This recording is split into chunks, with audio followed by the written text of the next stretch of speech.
जंगल में बहुत तेज बारिश हो रही थी। मीनू मौसी और रानू चिड़िया आपस में बातचीत कर रही थी। मीनू मौसी, जंगल में 3 दिन से लगातार बारिश हो रही है। अब तो इस बारिश को बंद हो जाना चाहिए। तुम सही कह रही हो रानू। लगातार हो रही बारिश से सभी बहुत ज्यादा परेशान हैं और चिंतित भी। मैं जरा जंगल का एक चक्कर लगा कर आती हूँ। इतना बोलकर रानू चिड़िया बारिश के बीच उड़ने लगी।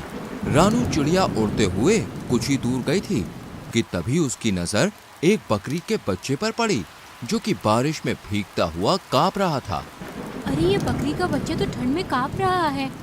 लगता है ये अपने घर का रास्ता भूल गया है।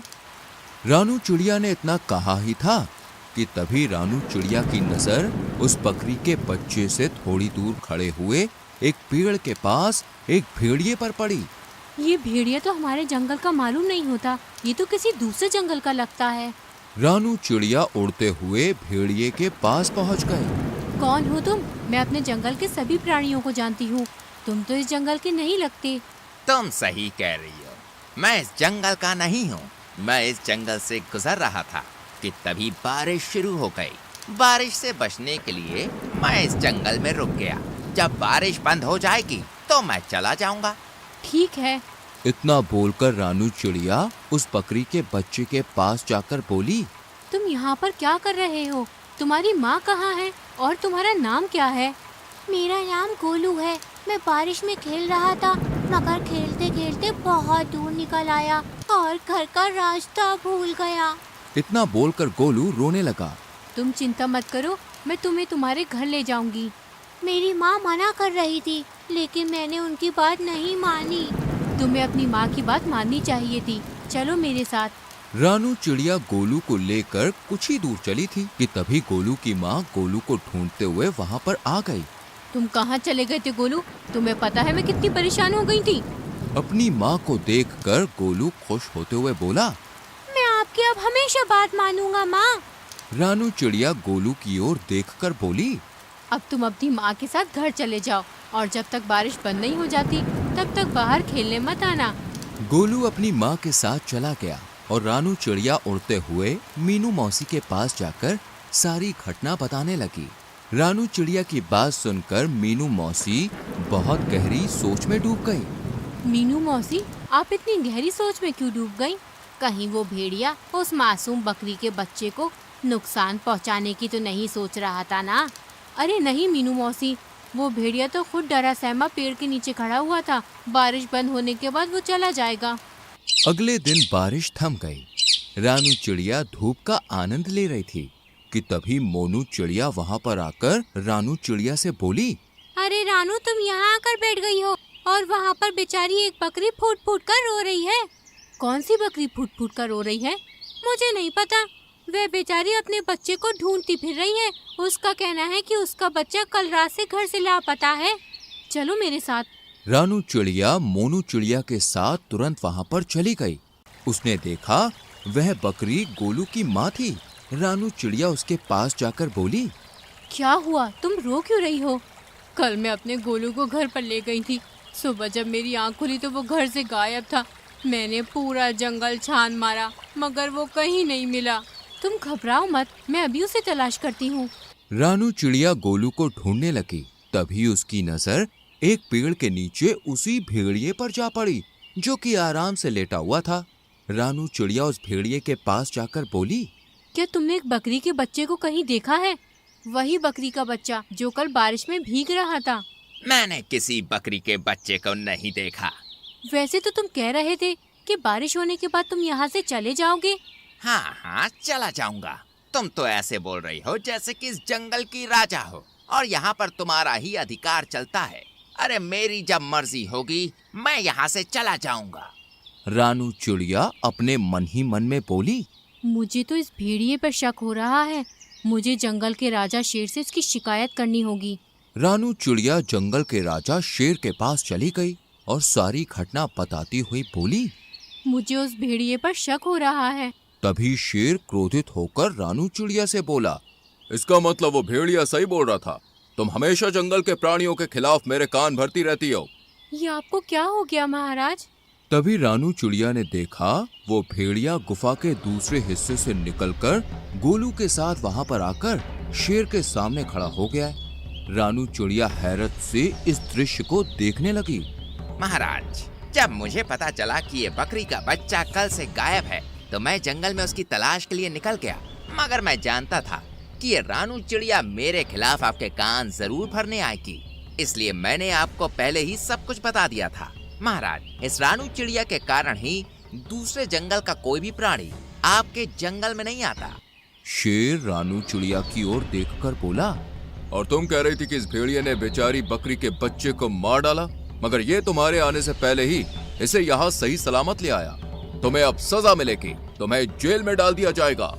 इतना बोलकर शेर ने अपने सिपाहियों को आदेश दे दिया और रानू चिड़िया को एक पिंजरे में बंद कर दिया। शेर भेड़िए की ओर देखकर बोला, तुम्हारी जब तक मर्जी हो तुम यहाँ पर रह सकते हो। भेड़िया खुश होकर वहां से चला गया। इधर मोनू चिड़िया इस सारे दृश्य को देख रही थी। वह तुरंत मीनू मौसी के पास पहुंच गई और सारी घटना बताते हुए बोली, कुछ कीजिए मीनू मौसी, जंगल के राजा शेर ने रानू चिड़िया को बंदी बना लिया है।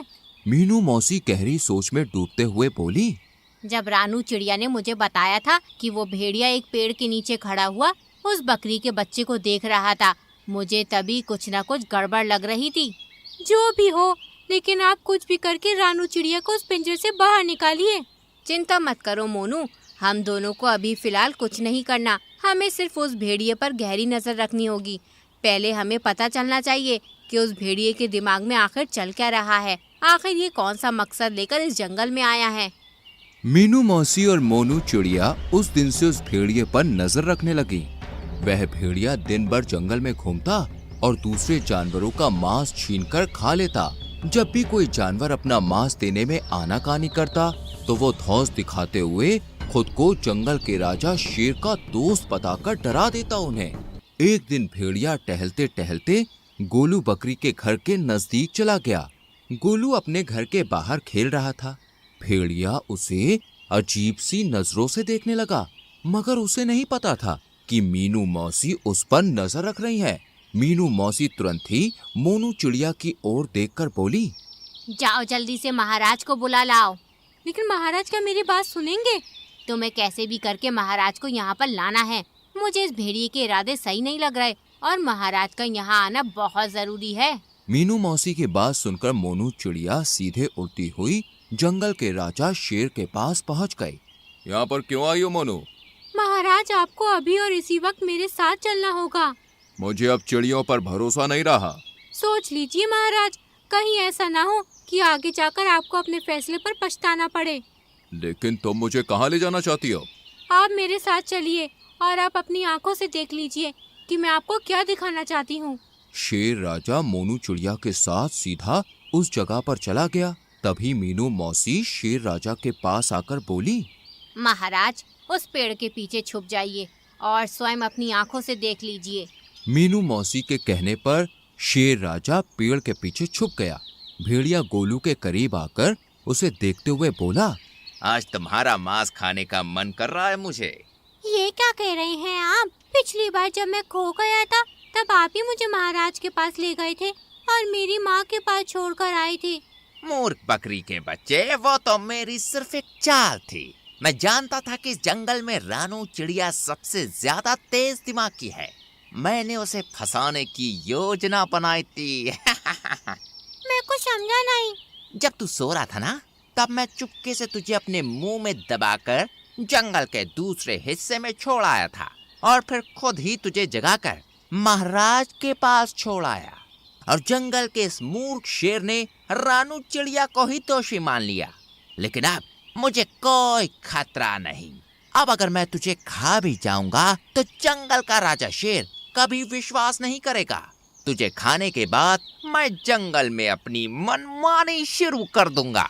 इतना बोलकर भेड़िया गोलू बकरी के बच्चे के ऊपर हमला करने वाला था कि तभी शेर दहाड़ता हुआ वहां पर आ गया।